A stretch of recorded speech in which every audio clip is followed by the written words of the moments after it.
Thanks, guys, for that first carrier update this morning. It's time to welcome our Washington correspondent, John Gallagher, to the show, as we do on Mondays. John, thank you for joining us. Yes, thanks, Kaylee.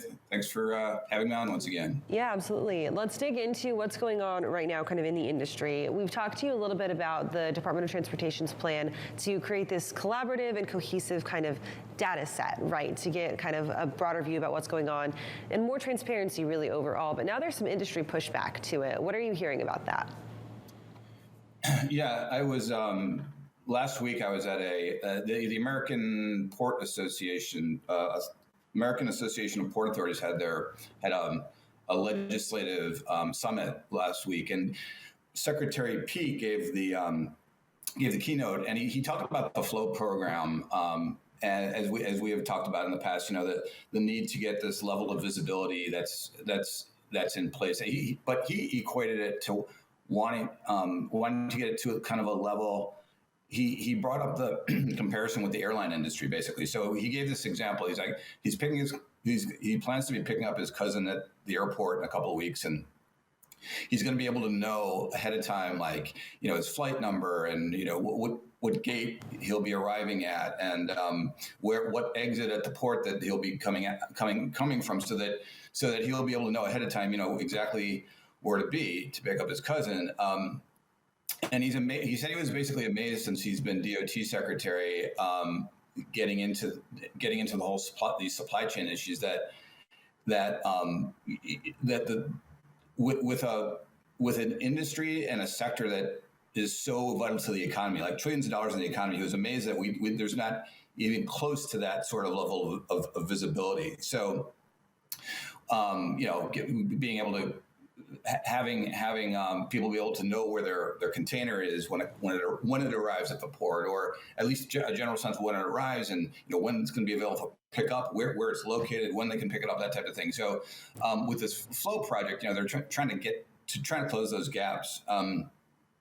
As we talked about last week, this pilot project for the program has like 18 participants now, and to basically come up with some sort of a data exchange, a portal for a data exchange where you can get at least close to that level of not getting close to it, but at least find out where you are, so you can start moving toward a closer level of visibility.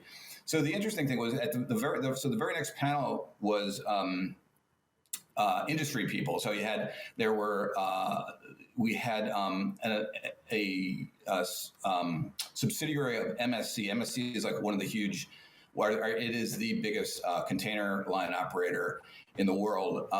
And you had a company called Pasha Group. They operate a U.S. flag service between the West Coast and Hawaii. And then you also had the Utah Inland Port Authority. They're obviously not. They're inland, but they have this big logistics center in Salt Lake City. So they were asked by the moderator about the FLOW program, and their basic answer was that we're good. We don't need we already have our own visibility into our own systems, basically. So, for example, George Pasha, who heads up the Pasha Group, they move about 175,000 containers weekly between a distribution center in Southern California to Hawaii, or to a Walmart distribution center a Costco distribution center in Hawaii. And they have this visibility into this particular lane, and they're moving it efficiently. They know what's going on. The MSC guy, the guy from MSC said basically, in terms of data flow, we know what we're doing. While there's room for a more sophisticated system, that's not the issue that he sees. The issue is not that. It's more about getting the incentives in place so that balancing the incentives correctly, so that you don't have these containers waiting, or people not able to move containers back and forth from ports, and putting those right incentives in place. So, and even the guy from the Utah Inland Distribution Center or Port Inland Port said that FLOW is well intentioned and all, but again, everyone has their own system. He said from his point of view, the role should be the role at the port should be more making sure that they have the right infrastructure investments in place, so that as technology develops, those systems will be there already in place to help out, to help kind of get to the next level of supply chain movement. So I found it pretty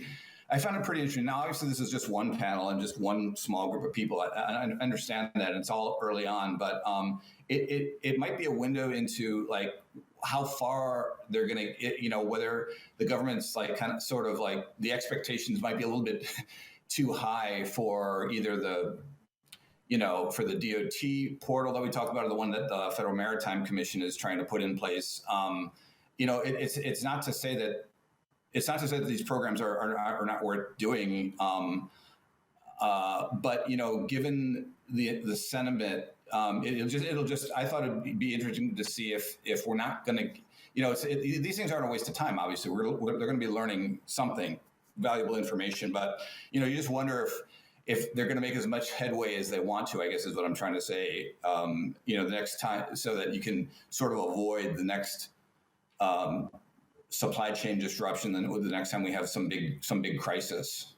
Right. The thing that's really interesting to me about this is that you can have all the visibility that you want, right? You can understand where your container is at a certain amount of time, but that doesn't mean that the people with the visibility are going to take that right actions just because they can see it, right? Just because you know where your container is doesn't mean that you're going to be able to get your truck in there and get the dock workers to say, okay, I'm taking this one, and like that's that, right?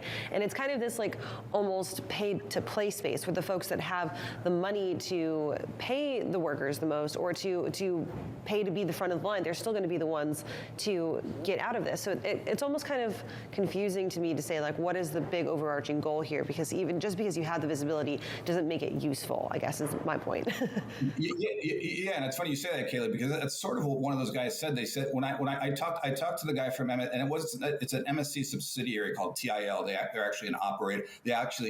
They're an investor and operator of ports around the world, and mostly MSC, but other not ports, but terminals. And I talked to him after the thing, and when I asked him about the float program, he's like, "Well, I'm not sure exactly what it is." I mean, so we tend to think just because we cover something, even if it's from the White House or DOT, we see this as a big, pretty, anything the White House puts out there and unveils, we tend to assume that it's something that everyone sees, and they explained that they didn't. It's a pilot program, so they didn't get into the details. I get that, but they did try to outline what the goals were, and yet I talked to this guy after. He goes, well, I tried to get more information about like so why is it that you think that the government is this is not such a great idea? Well, he goes, I'm just not sure what they want. So.